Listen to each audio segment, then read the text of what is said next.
Sievietes spēks dzimst viņas ievainojamībā, atklātībā, viņas kailumā. Savukārt vīrieša spēks dzimst viņa spējā palikt blakus.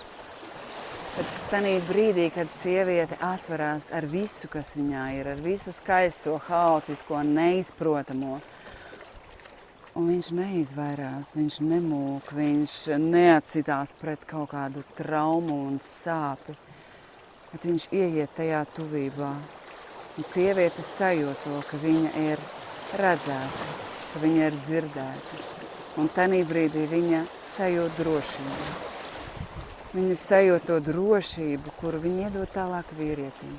Un vīrietis tanī mirklī sāk piedzīvot to, ka viņa klātbūtnē ir spēks. Un viņam nav nekas vairs jādara. Viņam ir jābūt līdzās visā tajā, cik sieviete var būt vaļā, cik sieviete var būt kaila, patiesa, dzīva, brīva, dziļa, spēcīga, īsta, ievainojama. Visa.